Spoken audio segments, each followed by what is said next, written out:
Bu, saya Cendris Umu, mahasiswa Universitas Negeri Gorontalo, Fakultas Hukum, jurusan Hukum.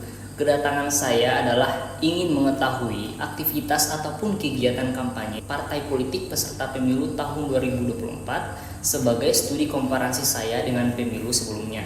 Jadi saya ingin bertanya yaitu tentang kegiatan kampanye pemilihan umum, danai dan menjadi tanggung jawab peserta pemilihan umum, dan untuk mewujudkan prinsip berkepastian hukum, akuntabel dan transparan wajib dicatat dalam pembukuan dan dijadikan pelaporan dan kampanye sebagaimana ketentuan pasal 325 sampai dengan 339 Undang-Undang Nomor 7 Tahun 2007 dan Peraturan KPU Nomor 18 Tahun 2023 tentang dana kampanye pemilihan umum.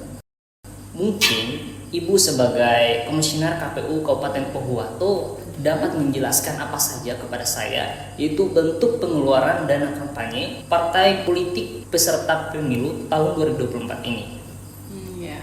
Sebagaimana penjelasan ayat 1 pada huruf A, huruf B, dan huruf C di pasal 41 PKPU nomor 18 tentang dana kampanye pemilihan umum, bahwa di ayat 1 pengeluaran kampanye partai politik peserta pemilu yaitu untuk bagian A-nya atau huruf A-nya itu membiayai aktivitas kampanye.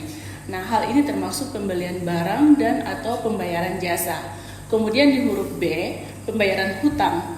Pembayaran hutang sebagaimana dimaksud di ayat 1 huruf B merupakan pembayaran atas hutang partai politik yang timbul dari pembelian barang dari pihak lain menjadi tanggung jawab partai politik tersebut.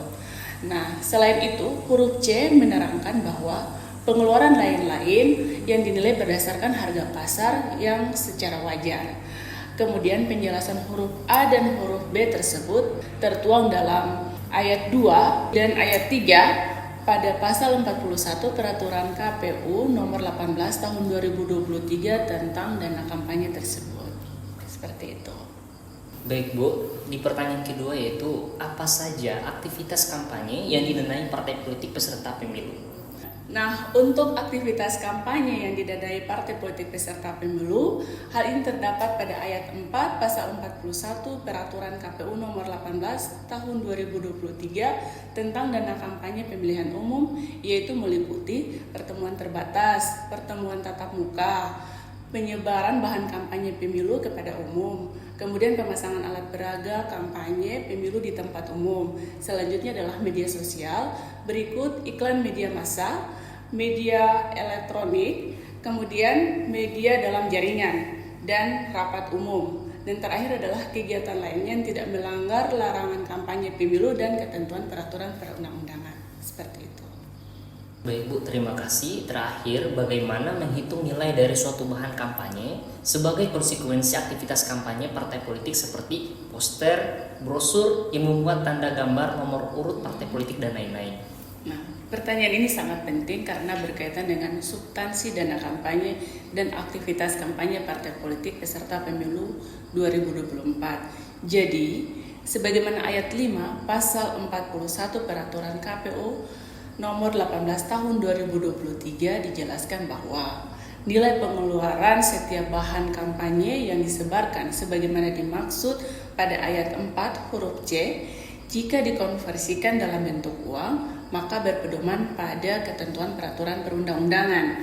Dan sebagai catatan bahwa dana kampanye tidak dapat digunakan untuk membiayai saksi partai politik peserta pemilu dalam pemungutan dan penghitungan suara. Hal ini sebagaimana tertuang dalam ayat 6 pasal 41 Peraturan KPU nomor 18 tahun 2023 tentang dana kampanye pemilihan umum.